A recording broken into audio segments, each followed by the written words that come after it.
To my sweet sister Hannah, my sister Maya said, raising her champagne glass to the crowd of 200 wedding guests. The eternal bridesmaid, never the bride. Thanks for showing us all what not to do in love. The room erupted in laughter while I sat there, stunned and humiliated. Hi, I'm Hannah, and I'm 31 years old. That moment of public humiliation wasn't just cruel, it was calculated. I work as a pediatric nurse in Denver, and I've spent my entire life being the responsible older sister. While Maya was out partying through college, I was working double shifts to help pay for her education. While she was dating different guys every month, I was building my career and taking care of our sick mother. I wasn't bitter about being single. I was focused on my career and helping my family. But Maya always saw my independence as something to mock, especially when her friends were around. The worst part was that I'd spent $15,000 of my savings to help pay for her dream wedding. I'd organized her bridal shower, coordinated with vendors, and even helped her pick out the dress. And this was how she repaid me. Has your family ever turned your biggest insecurities into their entertainment? Share your story below. I read every comment, and your experiences matter to me. What Maya didn't know was that her groom had been watching her behavior for months. And what she really didn't know was that I'd documented every cruel comment, every belittling joke, every moment she'd used my personal struggles for her amusement. Sometimes the people closest to you see exactly who you really are. Maya's cruelty started long before her wedding day. During the planning process, she'd introduced me to vendors as my sad single sister who lives through other people's relationships. The smell of fresh flowers filled the florist shop as Maya pointed to expensive arrangements. Hannah, you've never even had a real relationship. What would you know about romance? She said when I tried to give input on decorations I was helping pay for. At the bridal salon, Maya loudly announced to the saleswoman and other customers while I held up dress options. My sister thinks she knows about wedding dresses, but she's never even been proposed to. Some women are just meant to be alone, I guess. The satin fabric felt smooth under my fingers as I hung the rejected dresses back on their hooks, my face burning with embarrassment. The night before her wedding, Maya joked during her rehearsal dinner speech. The clinking of silverware against wine glasses echoed through the restaurant as she spoke. Hannah has always been so good at organizing other people's love lives since she can't manage her own. Thank goodness someone in this family knows how to catch a man. I noticed that Maya's fiancé David looked increasingly uncomfortable during these moments. He'd try to change the subject or suggest Maya tone it down, but she'd just laugh and say he needed to get used to family humor. The wedding day speech was the final straw. Standing there in front of 200 people, my coworkers, family friends, distant relatives, while Maya painted me as a pathetic spinster for entertainment. The guests laughed because they felt they had to, but I could see some of them looking uncomfortable. She didn't just make one comment. Maya went on for 3 full minutes detailing my failed dating history, my obsession with work, and how I was probably going to end up alone with cats. She even mentioned my last breakup, which I'd confided to her in private during a vulnerable moment. Our parents sat there with frozen smiles, too conflict-averse to defend me. Our cousins looked down at their plates. Maya's friends giggled like they were still in high school. Not one person stood up for me. But then David did something no one expected. He stood up slowly, his face serious, and walked to the microphone. Maya was still laughing at her own jokes when he gently took the microphone from her hand. The room fell silent. 6 months before the wedding, at Maya's engagement party, she'd cornered me in the kitchen while I was helping serve. The warm air smelled like catered appetizers and champagne. Hannah, I need to talk to you about something, she said sweetly. Then she announced loudly to the room, my sister is offering to pay for part of the wedding since she'll never have one of her own. Maya insisted I be her maid of honor, but she used it as ammunition. At every wedding-related event, she'd introduce me as my maid of honor sister. She's had lots of practice being in other people's weddings since she'll never have her own. During her bridal shower, Maya opened gifts wrapped in pastel paper and ribbons. Hannah picked this one out. She has great taste in other people's relationships. When someone complimented my gift choice, Maya laughed. She should be good at shopping for weddings by now. She's been a bridesmaid 7 times. I started noticing David's reactions more closely. When Maya would make her cruel jokes, he'd get quiet and distant. During one particularly harsh comment about my dating life at a family dinner, he actually excused himself from the table. Maya planned a joint bachelor/bachelorette party and used it as another opportunity to humiliate me. She introduced me to David's friends as the sister who can't keep a man. and suggested I should take notes from her other married friends about how to actually succeed at relationships. During meetings with wedding vendors that I was helping pay for, Maya would openly discuss my personal life. The photographer's studio walls were covered with happy couples as Maya spoke. Hannah's never been married, so she doesn't really understand what couples want, she'd tell the photographer. She's more of an observer than a participant in romance. About a month before the wedding, David approached me privately. Hannah, I want you to know that Maya's comments about you don't reflect how I see things. You're incredibly successful and kind, and there's nothing wrong with being focused on your career. I was surprised by his honesty. 2 weeks before the wedding, Maya announced at Sunday dinner that she was worried about my wedding speech as maid of honor. The sound of forks scraping plates filled the uncomfortable silence.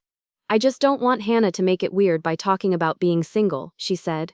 It might make the married couples uncomfortable. Even our grandmother looked shocked. That's when I started keeping track. Every cruel comment, every public humiliation, every moment Maya used my personal life as entertainment. I told myself I was just processing my hurt, but part of me knew I was building evidence of her pattern. The morning of the wedding, while getting ready, Maya looked at me in my bridesmaid dress and said to the other bridesmaids, "Doesn't Hannah look nice? Too bad she never gets to wear white herself. Some women just aren't cut out for marriage." David seemed tense all morning. During photos, when Maya made another comment about me being the professional single sister, I saw him close his eyes and take a deep breath. The photographer even commented that the groom looked stressed. What Maya didn't know was that David and I had developed a friendship over the months of wedding planning. Not romantic, he was completely loyal to Maya, but he'd seen her behavior and was troubled by it. Maya also didn't know that my failure at relationships wasn't because I was undesirable, but because I'd been secretly building something bigger. I'd just been accepted into a prestigious nursing program at Johns Hopkins, with a full scholarship and a guaranteed position at a top children's hospital. Every cruel comment was recorded in my mind. Every public humiliation was witnessed by multiple people. I'd kept a detailed record not for revenge but because Maya's behavior was so consistently cruel that I needed to validate my own experience. Through my nursing work, I'd built relationships with doctors, hospital administrators, and even some local media contacts who'd featured our pediatric unit. Maya thought I was just a nurse, but I actually had more professional respect than she realized. What Maya really didn't know was that David had been confiding in his best man about his concerns. "She's so cruel to Hannah," he'd said. "I'm starting to wonder if this is how she'll treat me when the honeymoon phase ends." Several family members had privately expressed concern about Maya's behavior. Our aunt had even called me to apologize for not speaking up sooner. "Maya's always been mean to you, but it's gotten worse," she'd said. My acceptance letter to Johns Hopkins had arrived the day before the wedding. Full scholarship, leadership track, pediatric intensive care specialization, everything I'd worked for. Maya had no idea her failure of a sister had just been offered one of the most competitive positions in nursing. I was planning to announce my Johns Hopkins acceptance quietly after the wedding. But sitting there listening to Maya mock me in front of everyone I cared about, I realized the timing might be more perfect than I'd planned. David's best man Marcus had witnessed Maya's behavior throughout the engagement. He'd even pulled me aside once to say, "I hope you know her comments are completely out of line." David's noticed too. The wedding officiant, Pastor Williams, had counseled the couple and apparently expressed concerns about Maya's patterns of belittling behavior during their sessions. David had confided this to Marcus, who later told me, "Dr. Sarah Martinez from the hospital had come to the wedding as my guest.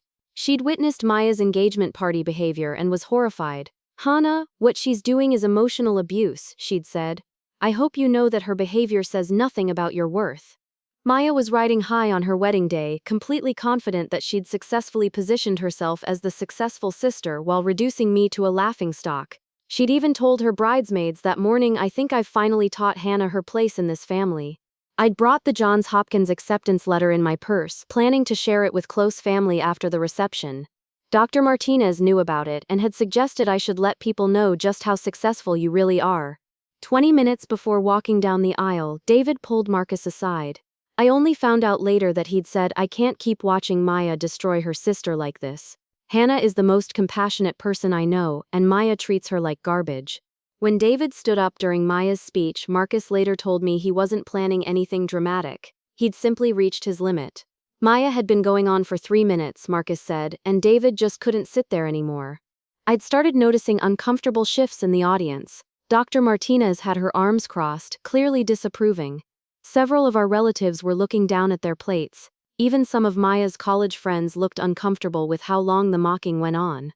Maya was completely oblivious to the growing tension. She was so focused on her performance that she didn't notice David's increasingly rigid posture, or how Marcus kept glancing between David and the microphone. Everything was converging: David's months of watching Maya's cruelty, my Johns Hopkins acceptance letter in my purse, Dr. Martinez ready to support me, and 200 guests who just witnessed Maya's most brutal public humiliation of me yet. David stood up slowly, his jaw set with determination. He walked to Maya, gently took the microphone from her surprised hands, and faced the crowd. "I need to say something," he said, his voice carrying clearly through the sound system. Maya looked confused, still smiling from her performance. The guests shifted in their seats, unsure if this was planned. I felt my heart racing. I had no idea what David was about to do. David looked out over the 200 guests and began. "I've had the privilege of getting to know Hannah over these past months of wedding planning, and I need to tell you all something important about the woman Maya just spent 3 minutes mocking." He continued. "Hannah isn't a failure at love. She's been focused on becoming one of the most respected pediatric nurses in Colorado. She works 60-hour weeks saving children's lives.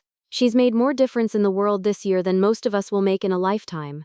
David's voice grew stronger. Hannah also contributed $15,000 of her own savings to make this wedding possible. While Maya was planning her dream day, Hannah was working extra shifts to help pay for it. The flowers, the photography, even Maya's dress, Hannah helped make it all happen.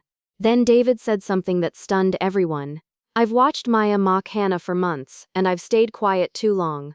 A woman who belittles her own sister, who treats kindness as weakness and compassion as failure, is not someone I can marry." Maya's face went white. She reached for the microphone, stammering, "David, what are you doing? This is our wedding day." It was just a joke. But David stepped back, keeping the microphone away from her. David wasn't done. "There's something else you should all know. Hannah was just accepted to Johns Hopkins' Pediatric Intensive Care Program, one of the most prestigious nursing positions in the country. She got a full scholarship based on her exceptional work here in Denver." The room was dead silent except for a few gasps. Dr. Martinez started clapping slowly, then standing. Several other guests joined her. Maya looked around frantically, realizing her loser sister narrative was crumbling in real time. David looked directly at me and said, "Hannah, you deserve a family that celebrates your achievements instead of mocking them." "Maya, I can't marry someone who finds joy in humiliating others, especially her own sister." David handed the microphone to the officiant and walked straight out of the reception hall. Marcus followed him along with several of David's groomsmen. The room erupted in whispers and shocked murmurs. Maya began crying and yelling, "This is my wedding day. Hannah, look what you've done. You've ruined everything." But her words fell flat. Everyone had just witnessed exactly who she really was. I stood up calmly, walked to the microphone Maya was reaching for, and said simply, "Thank you all for coming to support Maya. I hope you'll continue to support her as she figures out how to treat the people who love her." Then I walked out to check on David. Outside, David was sitting on the church steps, still in his tuxedo, head in his hands. "I'm sorry I waited so long to say something," he told me. "No one should be treated the way she's been treating you." Maya's wedding was over. Most guests left within an hour, unsure how to process what they'd witnessed. Maya spent the evening crying in her wedding dress, demanding that someone fix what David had destroyed. David texted me the next day, "I realized that if Maya could treat you, someone who loves her unconditionally, with such cruelty, how would she treat me during our hard times?" He never looked back. Our parents finally understood the extent of Maya's behavior. Dad apologized for staying silent, and Mom admitted she'd enabled Maya's cruelty for years. "We failed both our daughters," she said. I moved to Baltimore for Johns Hopkins 6 weeks later. The program was everything I'd dreamed of: challenging, meaningful work with colleagues who valued compassion over competition. Maya eventually got therapy and apologized, though it took 2 years. She acknowledged that her jealousy had twisted into something cruel. Our relationship is still healing, but it's built on honesty now. Looking back, David's defense of my character meant more than any romantic relationship could have. He showed me and 200 witnesses that my worth was never in question. Sometimes the greatest gift isn't being chosen, it's being truly seen. If you've ever been made to feel less than by family members who should celebrate your success, hit subscribe and tell me your story in the comments. Your experiences deserve to be heard. Where are you watching from tonight? Drop your location below. I love connecting with people around the world who understand these family dynamics. Share this story if you believe everyone deserves to have their worth recognized, especially by their own family. Sometimes it takes an outsider to see clearly what family members choose to ignore. Remember, the right people will see your value, even when your own family doesn't. Don't let anyone convince you that their inability to appreciate you is a reflection of your worth. It's a reflection of their character. Look at your screen, 2 new videos are waiting. Click quickly because you won't want to miss either of these powerful stories.